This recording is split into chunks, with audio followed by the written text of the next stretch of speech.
बसंत पुस्तक का पहला चैप्टर ध्वनि, जिसके लेखक हैं सूर्यकांत त्रिपाठी निराला।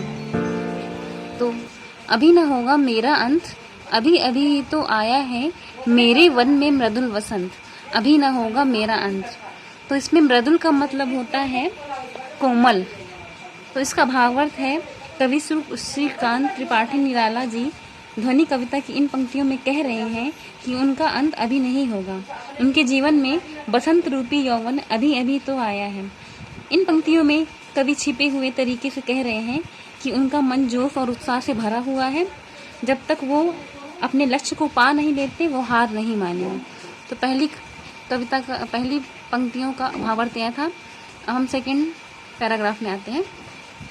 हरे हरे ये पात, डालिया कलिया कोमल गात, मैं ही अपना स्वप्न मृदुल कर, फेरूंगा निद्रित कलियों पर जगह एक प्रत्युष मनोहर।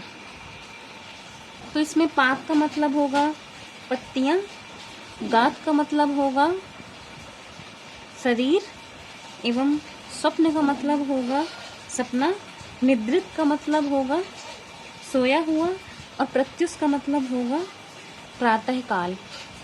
तो इन पंक्तियों का भावार्थ है, इन पंक्तियों में कवि ने हारे हुए और निराश लोगों को सोई हुई कलियां कहा है। जिस प्रकार सूरज के आ जाने से सभी पेड़ पौधे और कलियों में जान आ जाती है, ठीक उसी प्रकार निराला जी अपने प्रेरणा रूपी सूर्य से निराश लोगों के मन में उत्साह और उल्लास भरना चाहते हैं। इस तरह ध्वनि कविता में कवि सूर्यकांत त्रिपाठी निराला जी जीवन से हार मान चुके हुए लोगों को नया जीवन देना चाहते हैं। ये सेकंड कविता यहाँ पे खत्म होती है। अब हम तीसरी पैराग्राफ में आते हैं। अब हम थर्ड पैराग्राफ पढ़ेंगे। पुष्प पुष्प से तंद्रालस लालसा खींच लूंगा मैं, अपने नव जीवन का अमृत सहर्ष सींच दूंगा मैं। तो इसका मतलब होगा, ध्वनि कविता की इन पंक्तियों में कवि वसंत रूपी उम्मीद बनकर सोए और अलसाए फूलों रूपी उदास लोगों से आलस और उदासी से बाहर निकलने की बात कर रहे हैं। वो इन सभी लोगों को नया जीवन देना चाहते हैं, इसलिए उन्होंने कहा है कि मैं हर पुष्प से आलस व उदासी खींचकर उसमें नए जीवन का अमृत भर दूंगा।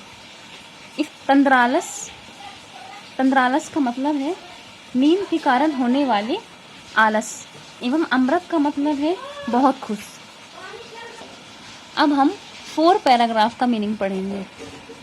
द्वार दिखा दूंगा फिर उनको, है मेरे वे जहां अनंत, अभी न होगा मेरा अंत। तो बच्चों, इस कविता का मतलब है, ध्वनि कविता की इन पंक्तियों में कवि निराला जी कहते हैं कि मैं सोए हुए फूलों यानी निराश लोगों को जीवन की जीने की कला सिखा दूंगा। जो लोग निराश हैं उन्हें जीवन कैसे जियाए उन्हें सिखा दूंगा। फिर वो कभी उदास नहीं होंगे और अपना जीवन सुख से व्यतीत कर पाएंगे। कवि का मानना यह है कि अगर युवा पीढ़ी परिश्रम करेगी तो उसे मनचाहा लक्ष्य मिलेगा और इस आनंद का कभी अंत नहीं होगा।